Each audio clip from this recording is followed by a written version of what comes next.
जय Hind. Maths basic solution में आप सभी का स्वागत है। आज हम लोग इडुटेरिया का करंट अफेयर्स वार्षिकांक 2026 देख रहे हैं। यह बुक जुलाई 2025 से जून 2026 तक का करंट अफेयर्स इस बुक में दिया गया है। ठीक है। इससे पहले वाले क्लास में हम लोगों ने पेज नंबर 15 तक देख लिए थे। आज हम लोग पेज नंबर 16 से देखेंगे। तो चलिए शुरू करते हैं आज का क्लास। पेज नंबर 16 से क्या कह रहा है।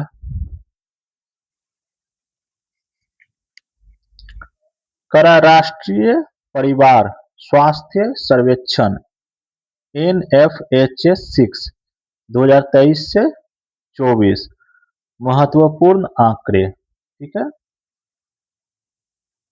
पहला है जनसंख्या और घरेलू प्रोफाइल। बाल और युवा जनसंख्या 5 वर्ष से कम आयु वर्ग की जनसंख्या 8.0% है। शहरी क्षेत्रों में 6.6% और ग्रामीण क्षेत्रों में 8.6%, जो NFHS-5 के 8.2% से कम है। इसी प्रकार 15 वर्ष से कम आयु वर्ग की जनसंख्या घटकर 25.5% हो गई है, जबकि पूर्व में यह 26.5% थी। वृद्ध जनसंख्या 60 वर्ष और उससे अधिक आयु वर्ग की जनसंख्या बढ़कर 12.9% हो गई है, जो NFHS-5 में 11.8% थी। बुनियादी सुविधाएं 98.3% आबादी बिजली युक्त घरों में निवास करती है। NFHS-5 ratio 96.8%। बेहतर पेयजल स्रोत की सुविधा 96.5% आबादी NFHS-5 बराबर 95.9%।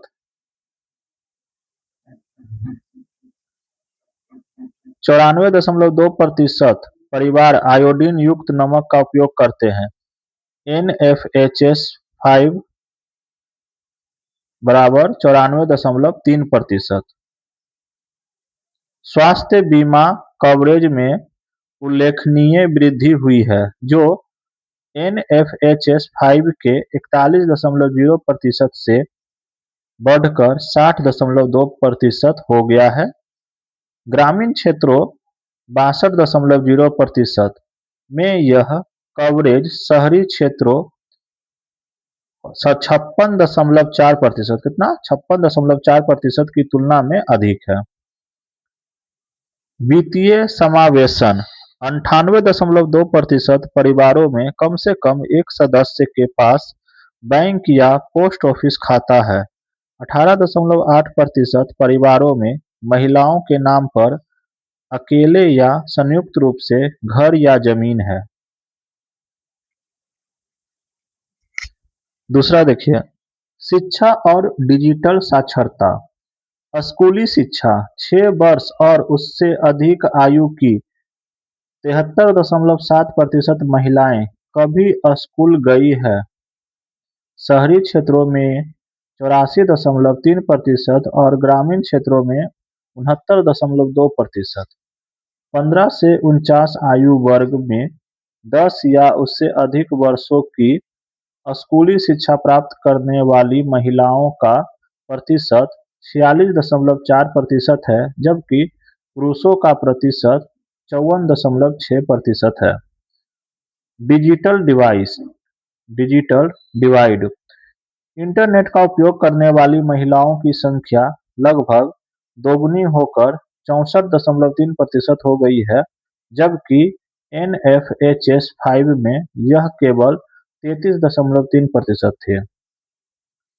पुरुषों के मामले में यह आंकड़ा 51.2% से बढ़कर 80.5% हो गया है। तीसरा है विवाह और प्रजनन क्षमता। बाल विवाह 20 से 24 वर्ष की महिलाओं में 18 वर्ष से पहले विवाह का प्रतिशत NFHS5 के 23.3% से घटकर 20.1% रह गया है। हालांकि ग्रामीण क्षेत्रों 23.3% में यह दर अभी भी शहरी क्षेत्रों 11.4% की तुलना में दोगुनी है। पुरुषों 25 से 29 वर्ष में बाल विवाह का प्रतिशत 17.7% से घटकर 15.9% हुआ है। कुल प्रजनन दर TFR भारत की कुल प्रजनन दर 2.0 पर स्थिर बनी हुई है। NFHS5 में भी 2.0 थी। शहरी क्षेत्रों में यह 1.6 और ग्रामीण क्षेत्रों में 2.1 है। किशोरावस्था में मातृत्व सर्वेक्षण के समय 15 से 19 वर्ष की 6.7% महिलाएं या तो मां बन चुकी थी या गर्भवती थी। 4 में देखिए परिवार नियोजन गर्भ निरोधक का उपयोग 15 से 49 वर्ष की विवाहित महिलाओं में किसी भी गर्भ निरोधक तरीके का उपयोग 66.7% से बढ़कर 69.1% हो गया है। आधुनिक तरीके आधुनिक गर्भ निरोधक तरीकों का उपयोग 56.4% से घटकर 52.7% हो गया है। परिवार नियोजन परिवार नियोजन में महिलाओं पर निर्भरता अभी भी अधिक है।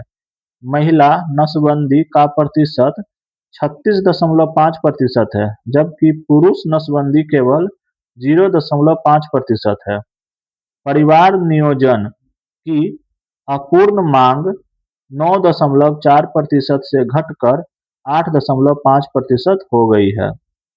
पांचवा में देखिए मातृत्व स्वास्थ्य और प्रसव प्रसव पूर्व देखभाल ANC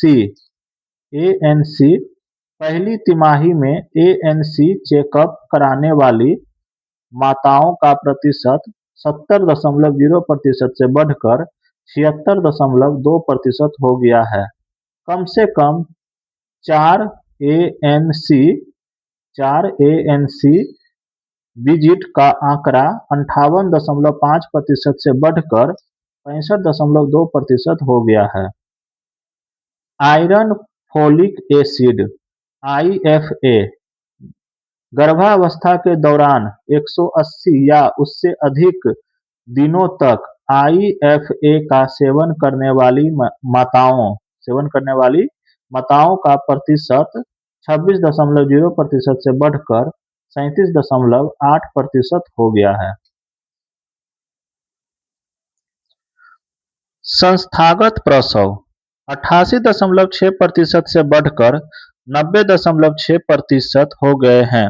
हालांकि सार्वजनिक स्वास्थ्य सुविधाओं में संस्थागत प्रसव का प्रतिशत 61.9% से घटकर 58.6% रह गया है।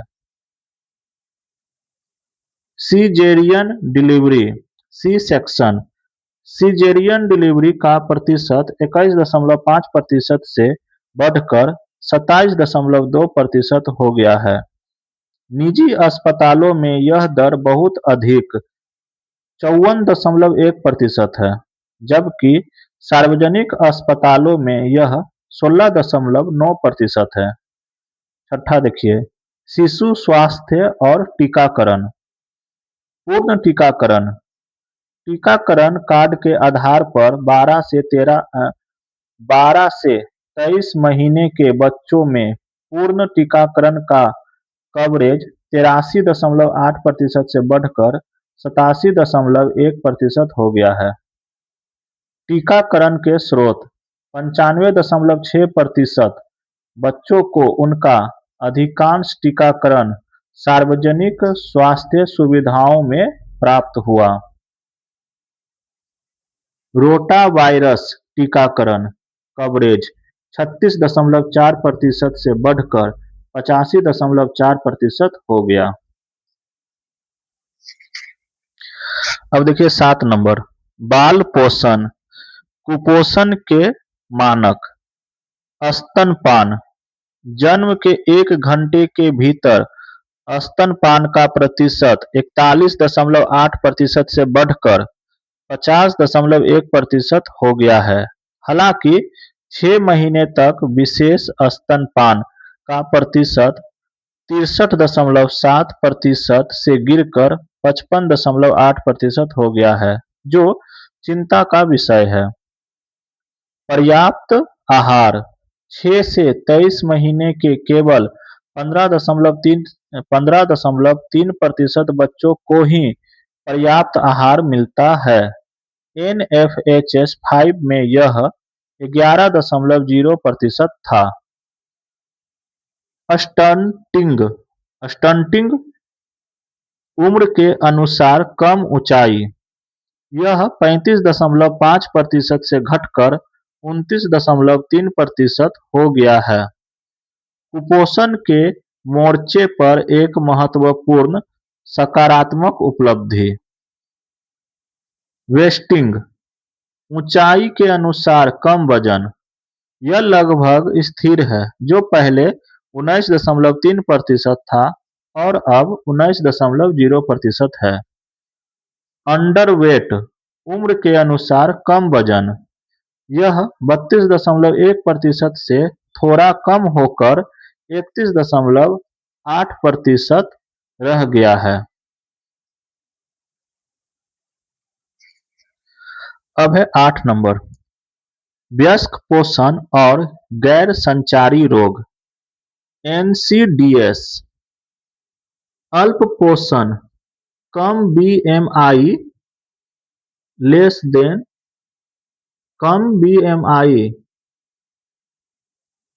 ग्रेटर देन 18.5,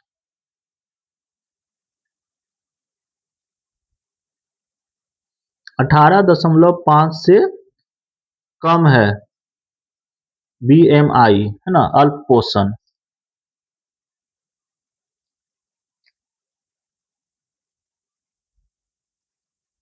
अल्प पोषण महिलाओं में 18.7% से बढ़कर 19.7% और पुरुषों में 16.2% से बढ़कर 19.7% हो गया है। मोटापा, BMI greater than equal to 25.0, मोटापे की समस्या तेजी से बढ़ रही है। महिलाओं में यह 24.0% से बढ़कर 30.7%, शहरी क्षेत्रों में 42.8% और पुरुषों में 22.9% से बढ़कर 27.3% हो गया है।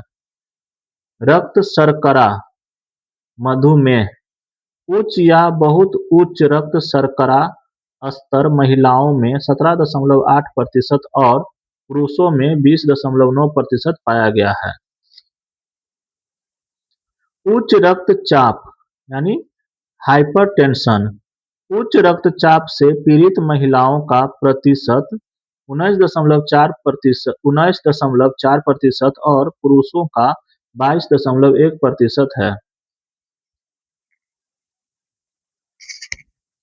अब है 9 नंबर, महिला सशक्तिकरण और जेंडर आधारित हिंसा।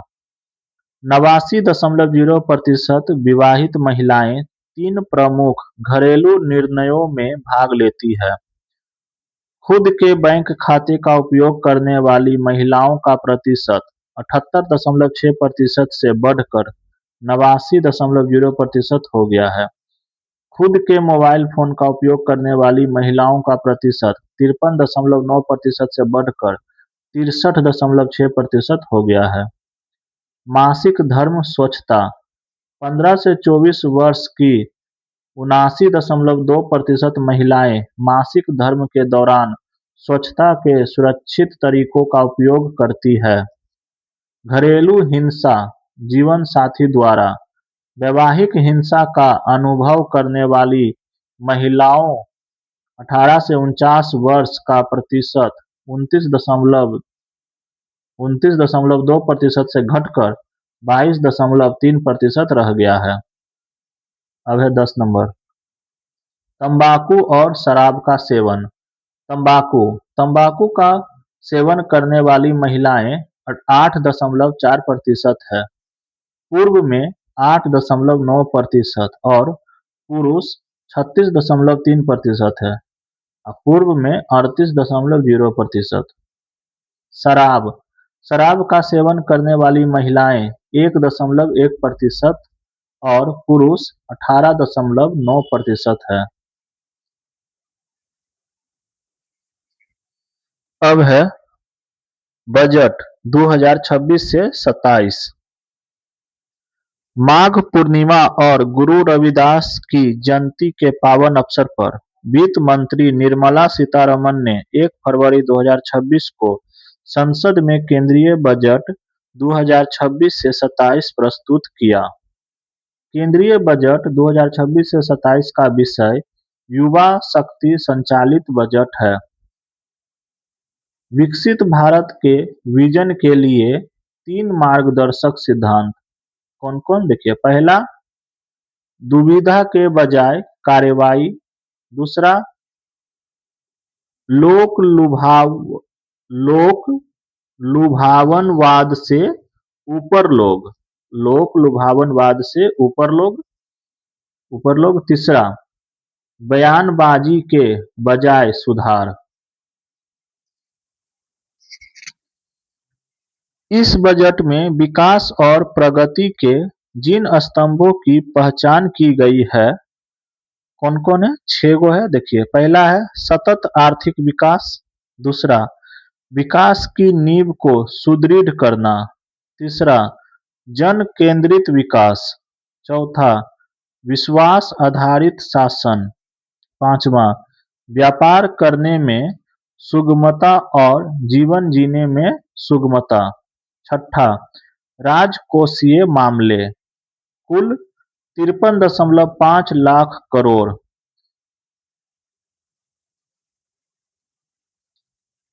53,47,315 करोड़ का बजट। ठीक। कुल प्राप्तियां होने का अनुमान 53,47,315 करोड़, जिसमें राजस्व प्राप्तियां यानी रेवेन्यू रेसिप्ट्स 35,33,150 करोड़। पूंजीगत प्राप्तियां यानी कैपिटल रिसिप्ट्स 18,14,165 करोड़।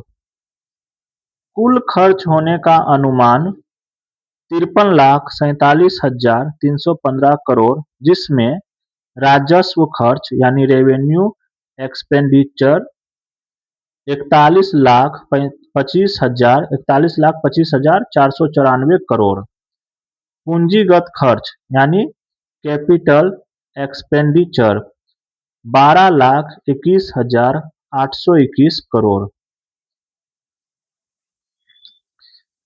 विभिन्न घाटा 2025 से 26 का संशोधित अनुमान 2026 से 27 का बजट अनुमान। ठीक है। राजकोषीय घाटा यानी फिस्कल डेफिसिट जीडीपी का 4.4%, कुल 15,58,492 करोड़। ठीक। 2025-26 का संशोधित अनुमान था। 2026-27 का बजट अनुमान जीडीपी का 4.3%, जीडीपी का 4.3%, कुल 16,95,768 करोड़। ठीक है। राजस्व घाटा यानी रेवेन्यू डेफिसिट 2025 से 26 का संशोधित अनुमान जीडीपी का 1.5%, कुल 5,26,764 करोड़। 2026-27 का बजट अनुमान जीडीपी का 1.5%, कुल 5,92,344 करोड़। प्रभावी राजस्व घाटा इफेक्टिव रेवेन्यू डेफिसिट 2025 से 26 का संशोधित अनुमान जीडीपी का 0.6% कुल 2,18,613 करोड़। 2026 से 27 का बजट अनुमान जीडीपी का 0.3% कुल 99,642 करोड़। प्राथमिक घाटा यानी प्राइमरी डिफिसिट 2025 से 26 का संशोधित अनुमान जीडीपी का 0.8% कुल 2,84,154 करोड़। 2026 से 27 का बजट अनुमान जीडीपी का 0.7% कुल 2,91,796 करोड़। अब है केंद्रीय बजट 2026 से 27 का शीर्ष 4 मद। रुपया कहां से आता है, ठीक है। दूसरा, रुपया कहां जाता है। एक साइड दिया गया है कि रुपया कहां से आता है और एक साइड दिया गया है कि रुपया कहां जाता है। तो चलिए देखते हैं। उधार और अन्य देयताएं 24%। रुपया कहां से आता है। इधर रुपया कहां जाता है। करों और शुल्कों में राज्यों का हिस्सा 22%। आयकर इनकम टैक्स 21%। ब्याज अदायगी 20%, ठीक। निगम कर 18%। केंद्रीय क्षेत्र की योजना 17%। इसमें रक्षा और आर्थिक सहायता पर पूंजी परिव्यय शामिल नहीं है। माल और सेवा कर जिसको बोलते हैं जीएसटी 15%, रक्षा 11%, ठीक है।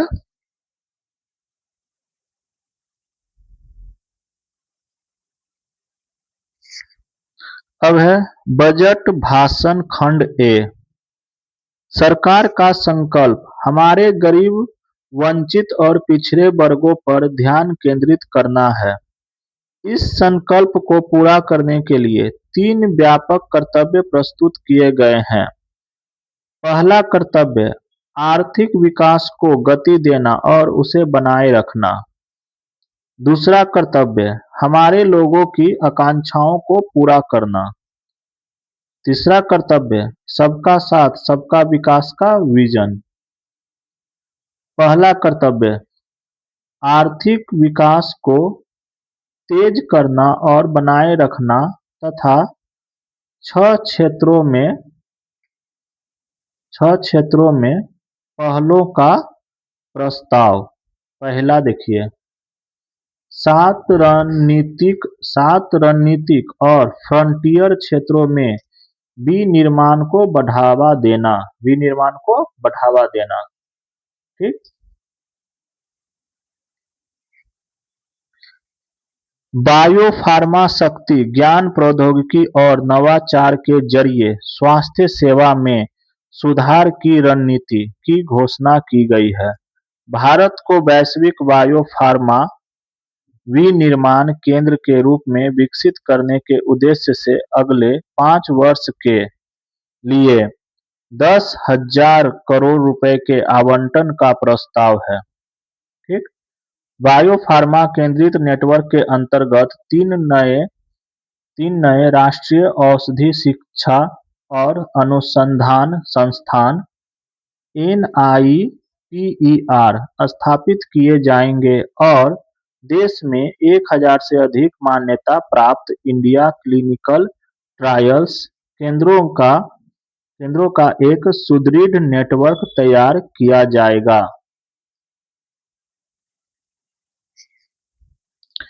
उपकरणों और सामग्री बनाने full stack India IP design करने और आपूर्ति श्रृंखला को मजबूत बनाने के लिए इंडिया सेमीकंडक्टर मिशन 2.0 शुरू किया जाएगा। अप्रैल 2025 में आरंभ इलेक्ट्रॉनिक्स कलपुर्जे विनिर्माण योजना को गति देने के लिए बजट बढ़ाकर 40,000 करोड़ रुपए करने का प्रस्ताव है। खनन, प्रसंस्करण, अनुसंधान और विनिर्माण को प्रोत्साहन देने के लिए समर्पित दुर्लभ धातु गलियारों की स्थापना के उद्देश्य से खनिज समृद्ध ओडिशा, केरल, आंध्र प्रदेश और तमिलनाडु को सहायता देने का प्रस्ताव है। ठीक।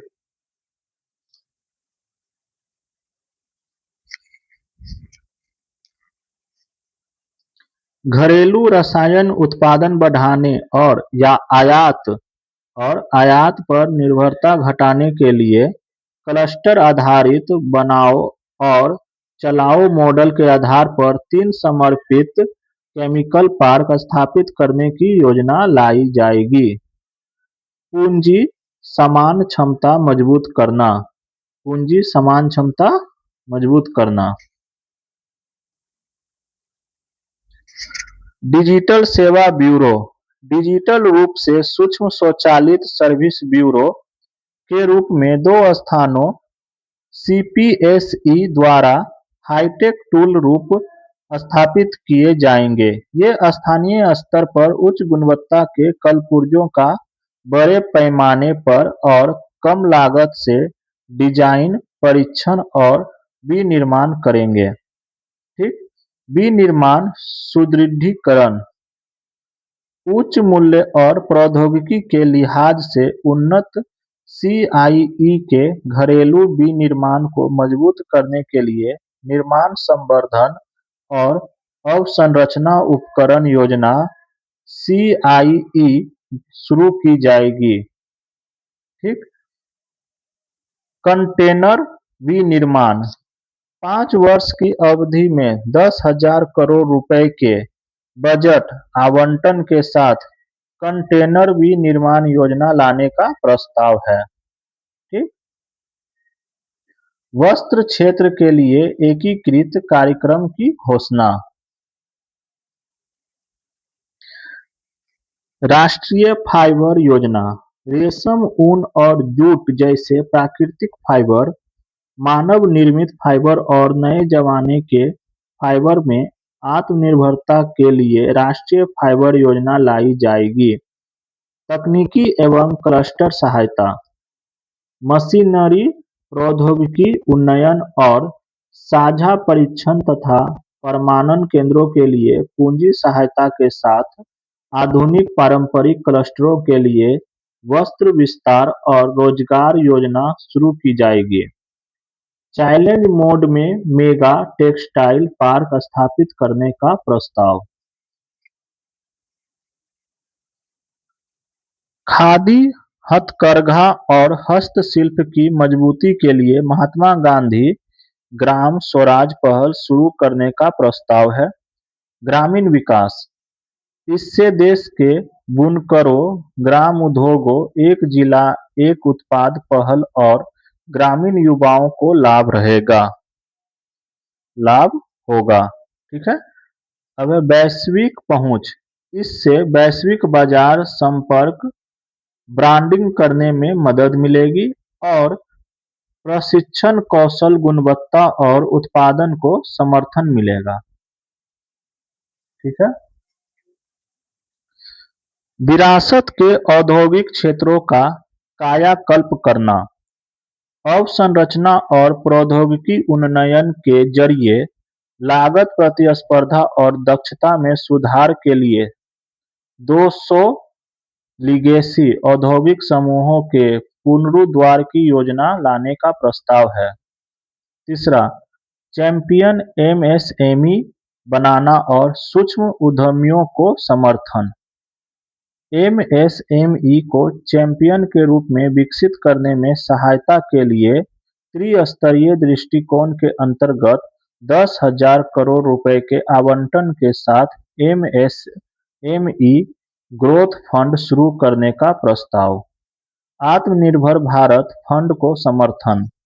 वर्ष 2021 में 2,000 करोड़ रुपए के आवंटन के साथ बनाए गए आत्मनिर्भर भारत फंड को समर्थन जारी रहेगा।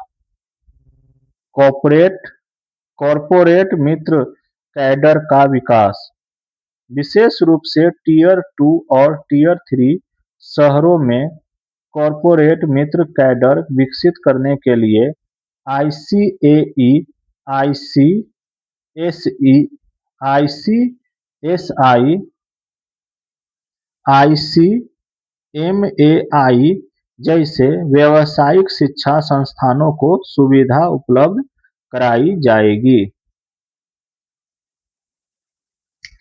अब है 4 नंबर, अवसंरचना घोषणाएं।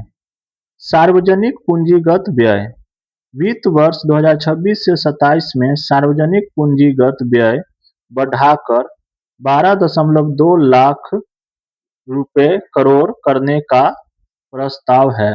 यह पिछले वर्ष के बजट अनुमान लगभग 11.2 लाख करोड़ रुपए से लगभग 9% अधिक है। ऋणदाताओं को आंशिक ऋण गारंटी उपलब्ध कराने के लिए अवसंरचना जोखिम गारंटी फंड स्थापित करने का प्रस्ताव है। समर्पित आरईआईटी स्थापित करने के जरिए सीपीएसई की महत्वपूर्ण रियल एस्टेट परिसंपत्तियों के पुनर्चक्रण की प्रक्रिया तेज करने का प्रस्ताव है। डेडिकेटेड फ्रंट कॉरिडोर डीएफसी, पूर्वी भारत में दानकुनी पश्चिम बंगाल से पश्चिमी भारत के सूरत, गुजरात को जोड़ने के लिए नए समर्पित माल गलियारा स्थापित करने का प्रस्ताव है। यह लगभग 2100 किलोमीटर है।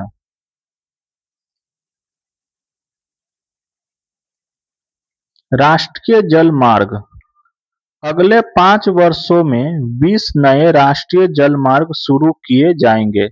इसकी शुरुआत ओडिशा के NW5 से होगी, जो तालचेर और अनुगुल के खनिज क्षेत्रों को पारादीप और धामरा बंदरगाहों से जोड़ेगा। अपेक्षित श्रम शक्ति के विकास के लिए क्षेत्रीय उत्कृष्टता केंद्रों के रूप में प्रशिक्षण संस्थान स्थापित किए जाएंगे। तटीय नौवहन, अंतर्देशीय जलमार्गों और तटीय पोत परिवहन की हिस्सेदारी 6% से बढ़ाकर वर्ष 2047 तक 12% करने के लिए तटीय कार्गो प्रोत्साहन योजना आरंभ की जाएगी।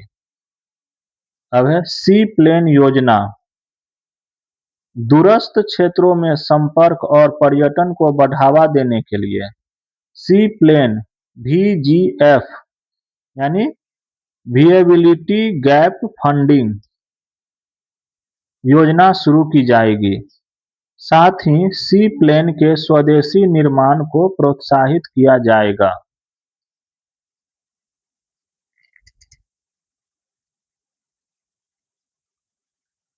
प्रशिक्षण संस्थान, जलमार्गों के लिए आवश्यक जनशक्ति मैन पावर विकसित करने के लिए प्रशिक्षण संस्थानों को क्षेत्रीय उत्कृष्टता केंद्रों रीजनल सेंटर्स ऑफ एक्सीलेंस के रूप में स्थापित किया जाएगा।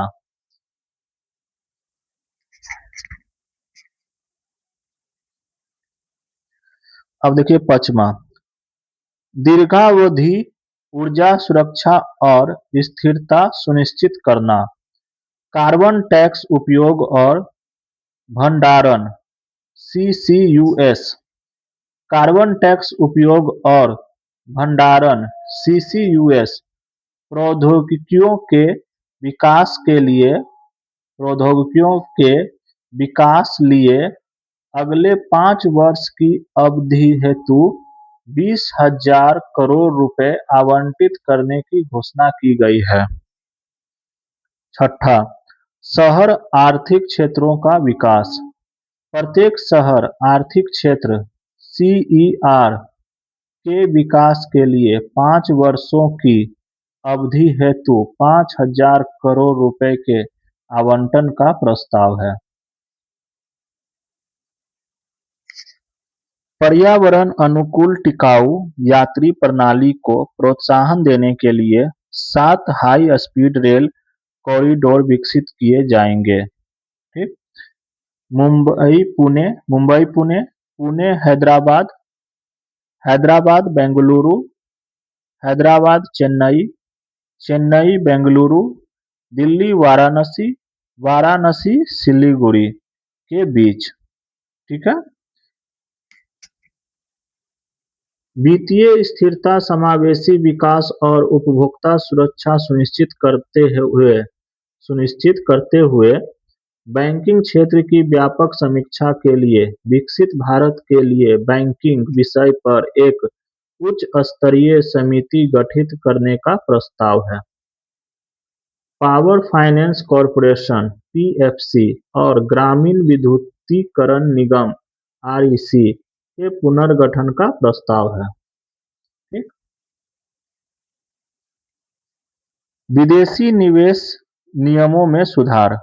भारत की उभरती आर्थिक प्राथमिकताओं के अनुरूप विदेशी निवेश के लिए अधिक समकालीन और उपयोगकर्ता अनुकूल रूपरेखा तैयार करने हेतु विदेशी मुद्रा प्रबंधन गैर ऋण लिखत नियमावली की व्यापक समीक्षा का प्रस्ताव है।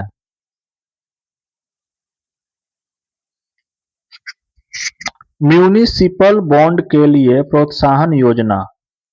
बड़े शहरों द्वारा उच्च मूल्य के म्यूनिसिपल बॉन्ड जारी करने को प्रोत्साहित करने के लिए 1,000 करोड़ रुपए से अधिक का सिंगल बॉन्ड जारी करने पर 100 करोड़ रुपए का प्रोत्साहन देने का प्रस्ताव है। अब देखिए दूसरा कर्तव्य, लोगों की आकांक्षाएं पूरी करना और क्षमता निर्माण। विकसित भारत के मुख्य प्रेरक के रूप में सेवा क्षेत्र पर ध्यान केंद्रित करने और आवश्यक उपायों की सिफारिश करने के लिए शिक्षा से रोजगार एवं उद्यमिता पर एक उच्चाधिकार प्राप्त स्थायी समिति के गठन का प्रस्ताव है। यह निर्णय वर्ष 2047 तक वैश्विक अर्थव्यवस्था में भारत की हिस्सेदारी को 10% तक पहुंचाकर उसे एक अग्रणी राष्ट्र बनाएगा। विकसित भारत के लिए पेशेवर लोग तैयार करने। संबद्ध स्वास्थ्य सेवा पेशेवरों (एएचपी) के प्रशिक्षण हेतु वर्तमान संस्थानों का आधुनिकीकरण किया जाएगा और सरकारी तथा निजी क्षेत्रों में नए एएचपी संस्थानों की स्थापना की जाएगी। अगले 5 वर्षों के भीतर कार्यबल में 1 लाख नए संबद्ध स्वास्थ्य सेवा पेशेवरों (एएचपी) को जोड़ा जाएगा।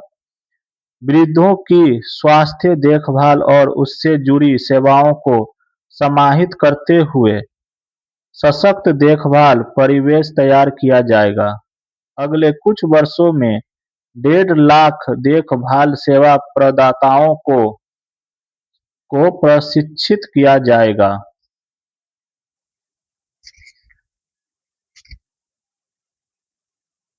आयुष 3 नए अखिल भारतीय आयुर्वेद संस्थान स्थापित किए जाएंगे। प्रमाणन परिवेश के उच्च मानकों के लिए आयुष फार्मेसी और औषधि परीक्षण प्रयोगशालाओं का उन्नयन करने, अधिक कुशल कार्मिक उपलब्ध कराने तथा पारंपरिक दवाओं के लिए साक्ष्य आधारित अनुसंधान, प्रशिक्षण और जागरूकता को बढ़ावा देने हेतु जामनगर में डब्ल्यूएचओ वैश्विक पारंपरिक चिकित्सा केंद्र के उन्नयन का प्रस्ताव है। पशुपालन सरकार 20,000 से अधिक पशु चिकित्सकों की उपलब्धता सुनिश्चित करेगी। निजी क्षेत्र में पशु रोग विशेषज्ञ और पैरा पशु शल्य महाविद्यालयों, पशु अस्पतालों, नैदानिक नैदानिक प्रयोगशालाओं और प्रजनन सुविधाओं के लिए ऋण संबद्ध पूंजीगत सब्सिडी सहायता योजना शुरू करने का प्रस्ताव है। ठीक। Orange economy. Indian institute of creative technology (IICT) Mumbai को 15,000 माध्यमिक विद्यालयों और 500 महाविद्यालयों में एबीजीसी एबीजीसी कंटेंट क्रिएटर लैब (सीसीएल) स्थापित करने में सहायता प्रदान करने का प्रस्ताव है। शिक्षा। University township. सरकार 5 यूनिवर्सिटी टाउनशिप स्थापित करने के लिए राज्यों को सहायता प्रदान करेगी। ये टाउनशिप प्रमुख औद्योगिक और लॉजिस्टिक कॉरिडोर के पास बनाई जाएगी ताकि शिक्षा और उद्योगों के बीच सीधा संबंध बन सके। महिला छात्रावास। विएबिलिटी गैप फंडिंग (वीजीएफ) या पूंजीगत सहायता के माध्यम से प्रत्येक जिले में एक महिला छात्रावास स्थापित किया जाएगा। इसका उद्देश्य छात्राओं को सुरक्षित आवास प्रदान कर उच्च शिक्षा को बढ़ावा देना है। पर्यटन। नेशनल इंस्टीट्यूट ऑफ हॉस्पिटैलिटी मौजूदा राष्ट्रीय होटल प्रबंधन और कैटरिंग प्रौद्योगिकी परिषद (एनसीएचएमसीटी) का उन्नयन करते हुए राष्ट्रीय आतिथ्य संस्थान के रूप में स्थापित करने का प्रस्ताव है। गाइडों का प्रशिक्षण। एक पायलट योजना के तहत 20 पर्यटन स्थलों में 10,000 गाइडों को प्रशिक्षित किया जाएगा। यह आईआईएम के सहयोग से 12 सप्ताह का एक उच्च गुणवत्ता वाला हाइब्रिड पाठ्यक्रम होगा। National destination digital knowledge grid.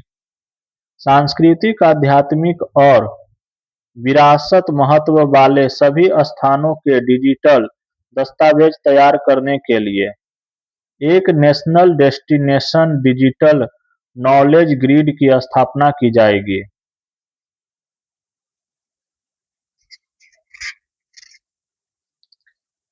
विरासत और संस्कृति पर्यटन। लोथल, धौलावीरा, राखीगढ़ी, आदिचनालूर, सारनाथ, हस्तिनापुर और लेह पैलेस जैसे 15 पुरातात्विक स्थलों को जीवंत और अनुभवात्मक सांस्कृतिक पर्यटन स्थलों के रूप में विकसित करने का प्रस्ताव है। खेल। अगले दशक में खेल कूद के क्षेत्र में व्यापक बदलाव लाने के लिए खेलो इंडिया मिशन के अगले चरण को शुरू करने का प्रस्ताव। तीसरा कर्तव्य। यह सबका साथ सबका विकास के दृष्टिकोण के अनुरूप है और इसके लिए निम्नलिखित 4 क्षेत्रों में लक्षित प्रयास करने की आवश्यकता है। पहला, किसानों की आय में वृद्धि करना।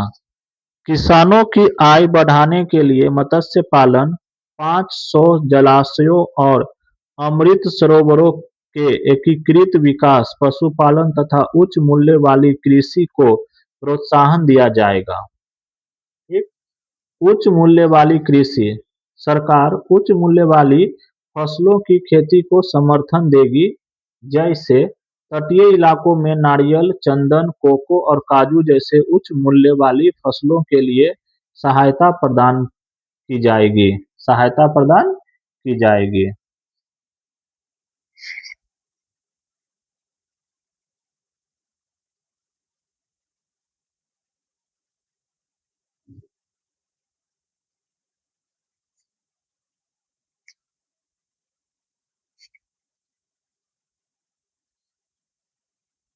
नारियल उत्पादन में प्रतिस्पर्धा बढ़ाने के लिए नारियल संवर्धन योजना का प्रस्ताव है। पूर्वोत्तर में अगर एजीएआर के पूर्वोत्तर में अगर के पेड़ों और पर्वतीय क्षेत्रों में बादाम, अखरोट और खुमानी जैसे गिरीदार फलों की खेती को प्रोत्साहन दिया जाएगा। वर्ष 2030 तक भारतीय काजू और कोको को प्रीमियम वैश्विक ब्रांड के रूप में विकसित करने के लिए एक समर्पित कार्यक्रम का प्रस्ताव है। ठीक? भारत विस्तार विस्तार VISTAR का फुल फॉर्म यहाँ दिया गया है। Virtually integrated system to access agricultural resources. केंद्रीय बजट में भारत विस्तार का प्रस्ताव दिया गया है, जो बहुभाषाई सॉरी जो बहुभाषीय एआई टूल है।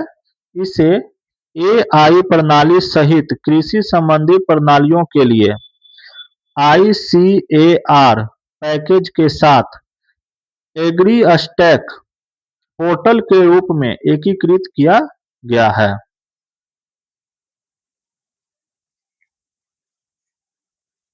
दूसरा, दिव्यांगजनों का सशक्तिकरण।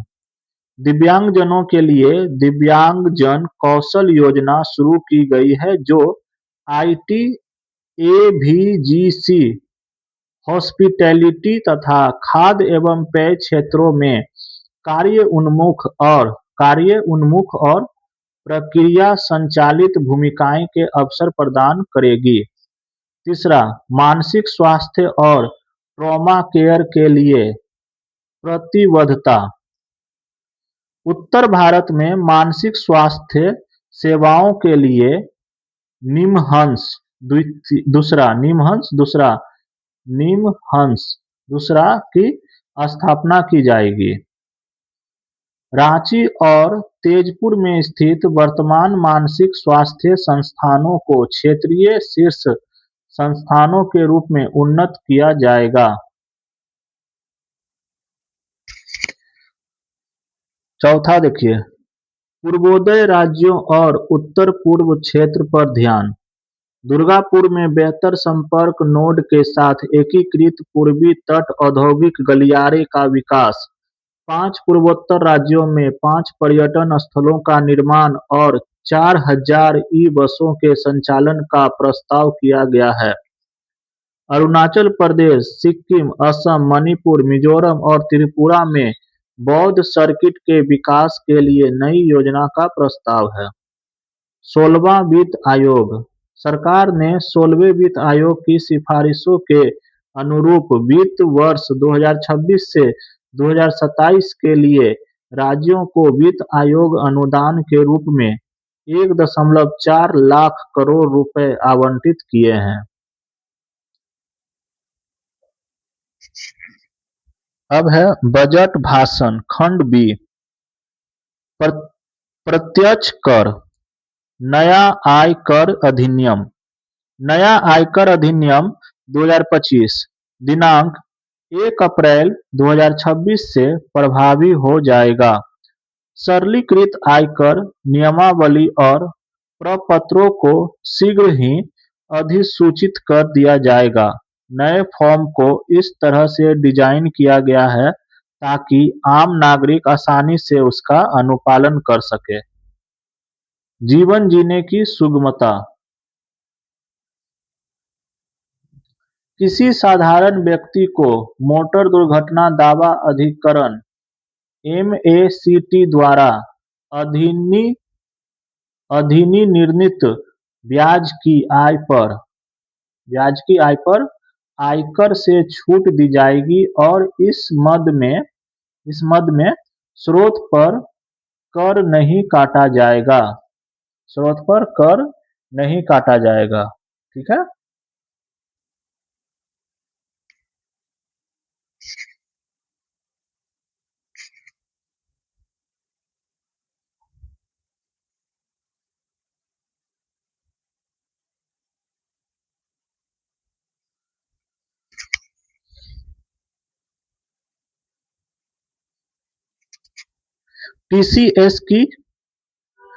टीसीएस को तर्कसंगत बनाना।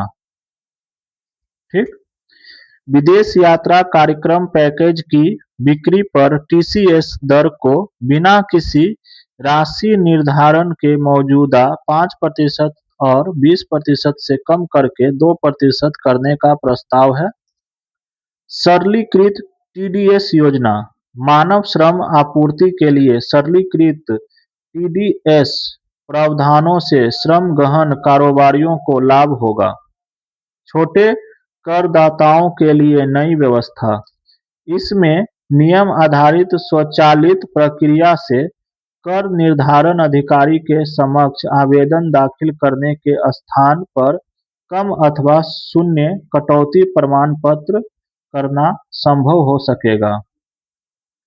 प्रपत्र 15G और 15H की सुविधा। करदाताओं की सुविधा के लिए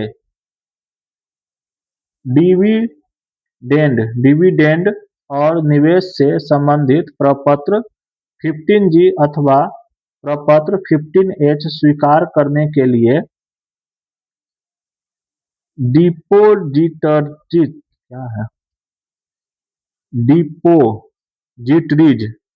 डिपोजिटरीज को सिंगल विंडो के रूप में उपयोग करने का प्रस्ताव है।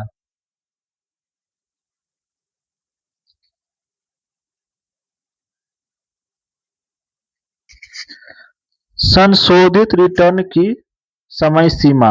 संशोधित रिटर्न दाखिल करने के लिए समय सीमा को मामूली शुल्क के भुगतान के साथ 31 दिसंबर से बढ़ाकर 31 मार्च करने का प्रस्ताव है। कर रिटर्न फाइल करने के लिए अलग-अलग समय सीमा का प्रस्ताव है। टीडीएस कटौती। किसी अनिवासी द्वारा अचल संपत्ति की बिक्री पर टीडीएस की कटौती की जाएगी। इसके लिए निवासी क्रेता के पैन आधारित चालान के माध्यम से भुगतान की सुविधा दी जा सकती है, जिससे टैन की अनिवार्यता खत्म हो जाएगी। ठीक है। विदेशी संपत्ति घोषणा। छोटे करदाताओं को अपनी विदेशी आय या संपत्ति की घोषणा करने के लिए एक मुश्त 6 महीने की छूट देने की योजना है। तार्किक सुधार। जुर्माने और मुकदमेबाजी की प्रक्रिया को तर्कसंगत बनाया जाएगा। एकीकृत प्रक्रिया। आईटी आकलन और जुर्माने की कार्यवाही को सामान्य रूप से एकीकृत करने का प्रस्ताव है। Return update. करदाताओं को अपनी पुनः आकलन की कार्यवाही के बाद रिटर्न अपडेट करने की अनुमति दी जाएगी। अतिरिक्त कर छूट। आय का गलत विवरण देने पर अतिरिक्त आय पर कर के भुगतान के साथ जुर्माने या कानूनी कार्यवाही से छूट दी जा सकेगी। मुकदमेबाजी की रूपरेखा। आयकर अधिनियम के तहत मुकदमों के निपटारे की रूपरेखा को अधिक सरल और तार्किक बनाया गया है। सहकारिता। दूध, तिलहन, फल या सब्जियों की आपूर्ति में लगी प्राथमिक सहकारी संस्थाओं को पहले से उपलब्ध कटौती का विस्तार अब पशु चारे और बिनौले की आपूर्ति करने वालों तक भी किया गया है। किसी अधिसूचित राष्ट्रीय सहकारी संघ द्वारा दिनांक 31 जनवरी 2026 तक कंपनियों में दिए गए उनके निवेश पर प्राप्त लाभांश आय पर 3 वर्ष की अवधि के लिए छूट देने का प्रस्ताव है।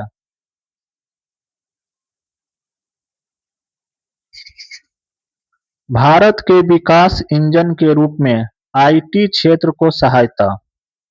सॉफ्टवेयर विकास सेवाओं, आईटी समर्पित सेवाओं ITES ज्ञान प्रक्रिया, आउटसोर्सिंग सेवाओं और सॉफ्टवेयर विकास से संबंधित सेवाएं 15.5% के एक समान सेफ हार्बर मार्जिन के तहत आएगी। आईटी सेवाओं के लिए सेफ हार्बर प्राप्त करने की सीमा को 300 करोड़ रुपए से बढ़ाकर 2000 करोड़ रुपए कर दिया गया है। एपीए में शामिल होने वाली कंपनियों को संशोधित रिटर्न दाखिल करने की सुविधा उसकी संबद्ध संस्थाओं को भी प्रदान की जाएगी। वैश्विक व्यापार और निवेश आकर्षित करना। किसी ऐसी विदेशी कंपनी को वर्ष 2047 तक कर में रियायत दी जाएगी जो भारत स्थित डेटा केंद्रों का उपयोग करके वैश्विक स्तर पर क्लाउड सेवाएं प्रदान करती है। यदि डेटा सेंटर सेवाएं प्रदान करने वाली कंपनी एक संबंधित कंपनी है तो उसे लागत पर 15% का सेफ हार्बर मार्जिन प्रदान किया जाएगा। कर प्रशासन। भारतीय लेखांकन मानक में ही आय परिकलन और प्रकटीकरण मानकों की अपेक्षाएं शामिल करने हेतु कॉर्पोरेट कार्य मंत्रालय और केंद्रीय प्रत्यक्ष कर बोर्ड की एक संयुक्त समिति गठित की जाएगी। वित्त वर्ष 2027 से 28 से आय परिकलन और प्रकटीकरण मानकों पर आधारित पृथक लेखांकन अपेक्षाओं को समाप्त कर दिया जाएगा।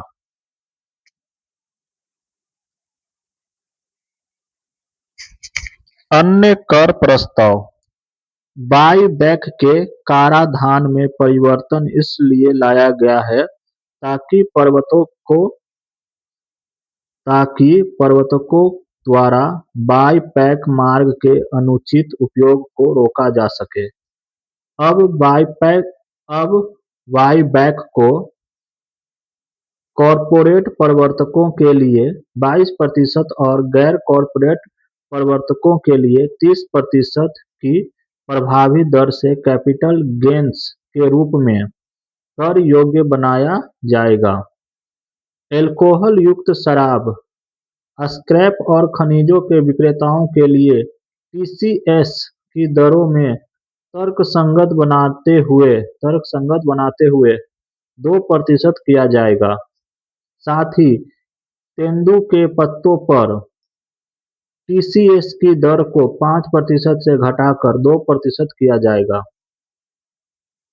वायदा सौदों पर एसटीटी की दर 0.02% से बढ़ाकर 0.05% की जाएगी। वहीं विकल्प कारोबार में प्रीमियम और एक्सरसाइज दोनों पर एसटीटी की मौजूदा दरों 0.1% और 0.125% को बढ़ाकर 0.15% किया जाएगा।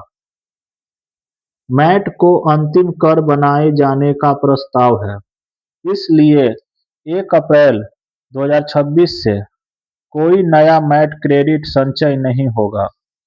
इस परिवर्तन के अनुरूप 15% की मौजूदा मैट दर को कम करके 14% किया जा रहा है।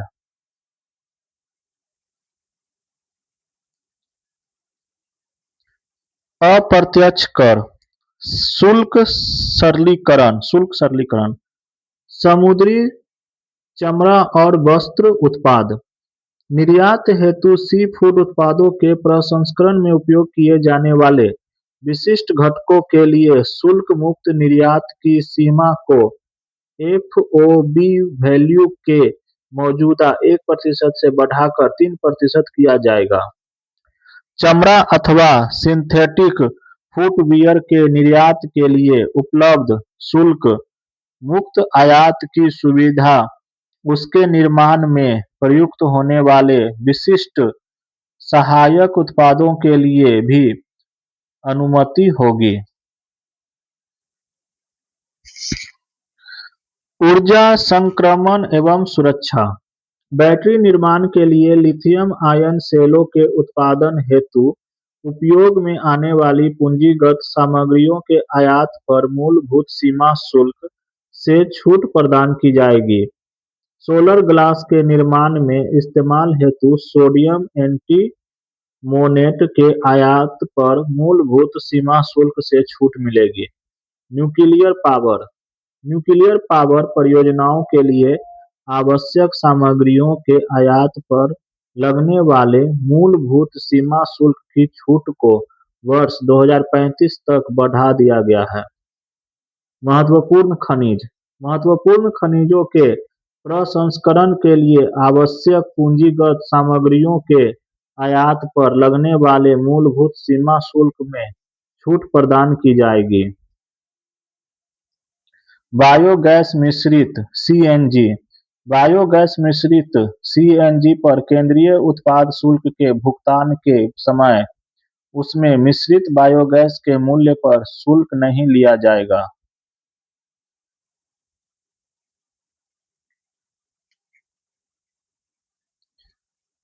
असैनिकी एवं रक्षा विमानन।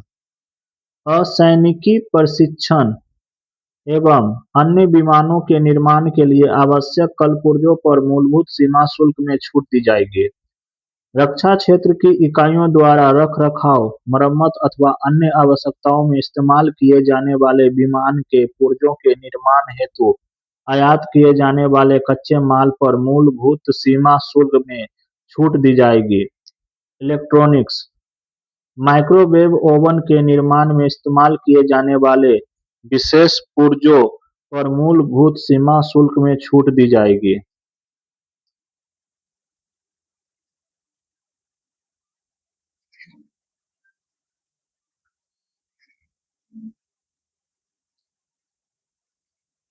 विशेष आर्थिक क्षेत्र। विशेष आर्थिक क्षेत्रों से लेकर घरेलू टैरिफ क्षेत्र में पात्र विनिर्माण संयंत्रों द्वारा विक्रय की सुविधा हेतु एक विशेष एक बारी उपाय का प्रस्ताव किया गया है। ऐसे विक्रय की मात्रा उनके निर्यात के निर्धारित अनुपात तक सीमित होगी जिसके लिए रियायती दरों का प्रस्ताव किया गया है। जीवन की सुगमता। जीवन की सुगमता। जीवन की सुगमता। व्यक्तिगत उपयोग के लिए आयात की जाने वाली सभी वस्तुओं पर मूल सीमा शुल्क को 20% के घटाकर 10% किया गया है। कैंसर के उपचार के लिए 3 और दवाओं ट्रांस्टुजुमैब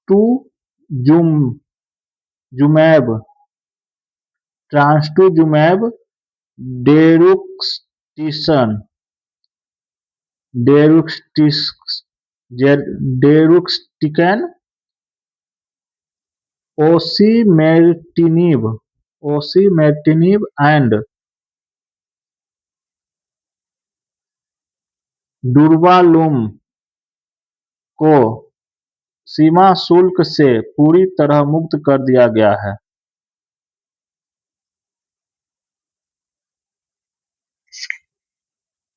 दुर्लभ बीमारियों की सूची में 7 अतिरिक्त असाध्य रोगों को जोड़ा गया है ताकि उनके लिए दवाओं के व्यक्तिगत आयात पर कोई सीमा शुल्क न लगे।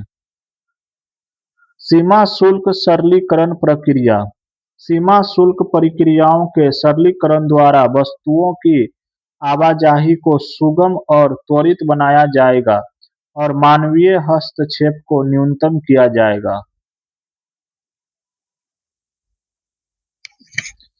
विश्वास आधारित प्रणालियाँ। एईओ के टियर 2 और टियर 3 के अंतर्गत आने वाले संस्थाओं के लिए शुल्क भुगतान की स्थगन अवधि को 15 दिन से बढ़ाकर 30 दिन किया गया है। पात्र निर्माताओं और आया आयातकों के लिए भी समान शुल्क स्थगन सुविधा प्रदान करने का प्रस्ताव है।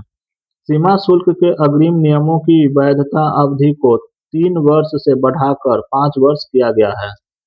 कार्गो की शीघ्र निकासी हेतु अधिमान्य उपचार के लिए सरकारी एजेंसियों द्वारा एईओ प्रमाण को बढ़ावा दिया जाएगा।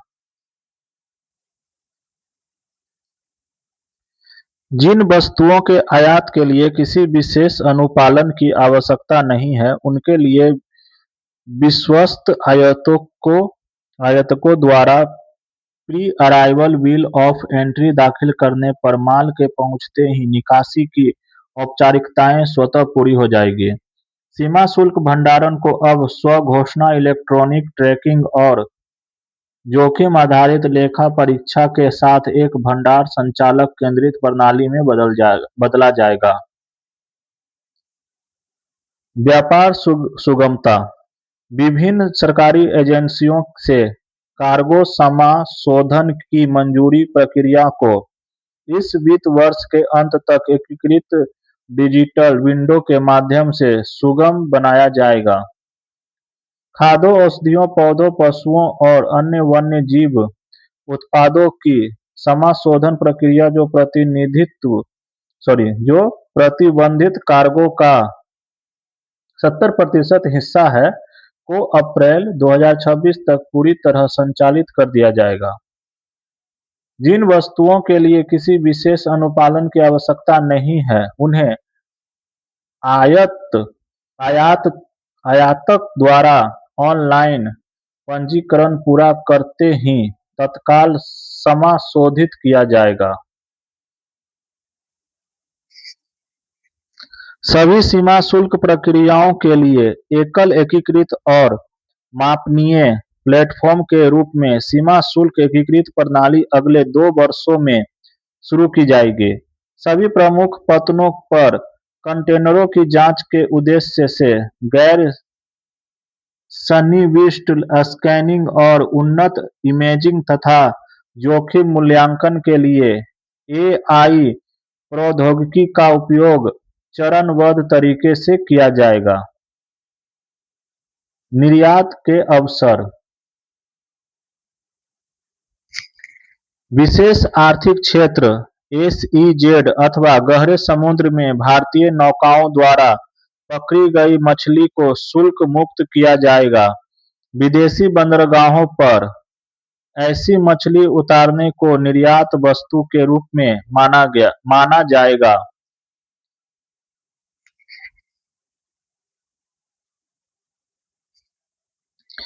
ई-कॉमर्स के माध्यम से वैश्विक बाजार तक पहुंच। ई-कॉमर्स के माध्यम से वैश्विक बाजार में पहुंच के लिए भारत के छोटे व्यवसायों, कारीगरों और स्टार्टअप की आकांक्षाओं को सहायता प्रदान करने के लिए कूरियर निर्यात हेतु निर्धारित प्रति खेप 10 लाख रुपये की वर्तमान मूल्य सीमा को पूरी तरह से हटा दिया जाएगा। अंतर्राष्ट्रीय यात्रा के दौरान सुगम निकासी। अंतर्राष्ट्रीय यात्रा के दौरान सामान निकासी से जुड़े प्रावधानों के संशोधन का प्रस्ताव किया गया है। संशोधित नियमों से वर्तमान समय की यात्रा संबंधी वास्तविकताओं के अनुरूप शुल्क मुक्त भत्ते में वृद्धि होगी। विवादों का समाधान। सभी बकाया करों का भुगतान करके विवादों का समाधान चाहने वाले ईमानदार करदाता अतिरिक्त राशि का भुगतान करके अपने मामले बंद कर सकेंगे। बजट 2026 से 2027 के तहत विभिन्न योजनाओं पर खर्च टॉप 4। पहला, बीवीजी रामजी 95,692 करोड़। जल जीवन मिशन 67,670 करोड़। पीएम किसान 63,500 करोड़। पीएम आवास योजना ग्रामीण 54,917 करोड़। बजट 2026 से 27 के तहत प्रमुख मदों पर व्यय।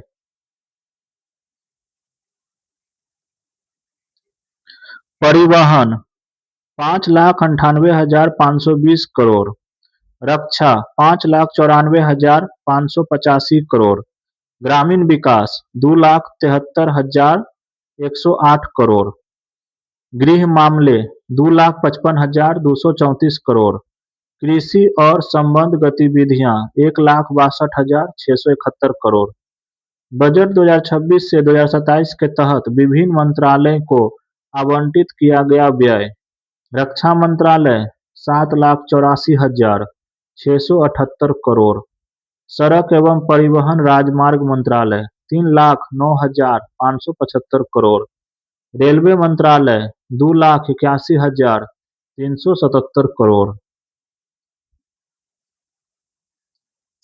अब है भारत सरकार के आगामी लक्ष्य। विषय इधर दिया गया है और इधर लक्ष्य वर्ष दिया गया है। नक्सलवाद समाप्त करने का लक्ष्य मार्च 2026। भारत का समुद्रयान मिशन जिसका उद्देश्य समुद्री यात्रियों को 6,000 मीटर की गहराई तक भेजना 2027 लक्ष्य वर्ष। भारत को टीबी मुक्त देश बनाना 2027 पूर्व लक्ष्य 2025। 100% सोलर सेल मैन्युफैक्चरिंग हासिल करें लक्ष्य वर्ष 2028। चंद्रयान-4 लॉन्च करने का लक्ष्य 2028। भारत को बाल विवाह से मुक्त बनाने का लक्ष्य 2030।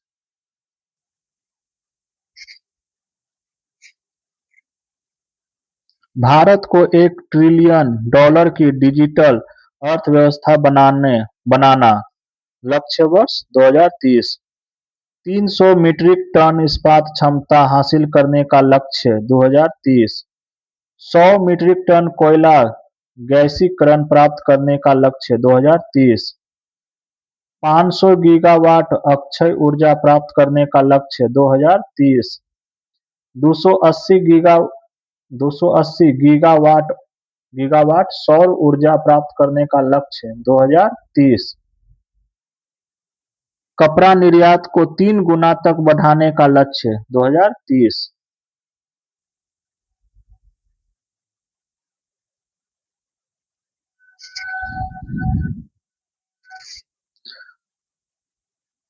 कुल कार्बन उत्सर्जन में 1 अरब टन की कमी लक्ष्य वर्ष 2030। कुल वाहन में 30% इलेक्ट्रिक वाहन करने का लक्ष्य 2030। भारत से पूर्ण रूप से मलेरिया उन्मूलन 2030 लक्ष्य वर्ष। एचआईवी एड्स को खत्म करने का लक्ष्य 2030। भारतीय रेलवे को नोट जीरो कार्बन एमिशन या ग्रीन रेलवे बनाने का लक्ष्य 2030।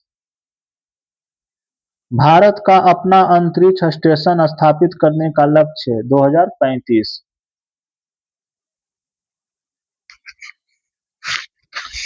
चंद्रमा पर अंतरिक्ष यात्री उतारने का लक्ष्य 2040।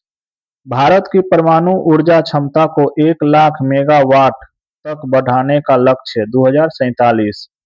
भारत को विकसित बनाने का लक्ष्य 2047।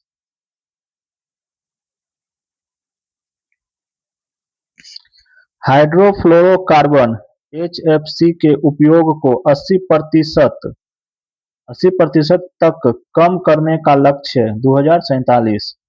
भारत को ऊर्जा स्वतंत्र या आत्मनिर्भर बनाने का लक्ष्य 2047। पोत निर्माण में आत्मनिर्भरता हासिल करने का लक्ष्य 2047। मुंबई शहर में शून्य कार्बन उत्सर्जन का लक्ष्य 2050। भारत द्वारा नेट जीरो या शून्य कार्बन उत्सर्जन का लक्ष्य 2070। आज का क्लास बस यहीं तक रखते हैं, पेज नंबर 21 तक। ठीक है। आप लोग पेज नंबर 21 तक तब तक याद कीजिए। मिलते हैं नेक्स्ट वीडियो में नेक्स्ट क्लास के साथ पेज नंबर 22 में। ठीक, नेक्स्ट क्लास में पेज नंबर 22 से स्टार्ट करेंगे।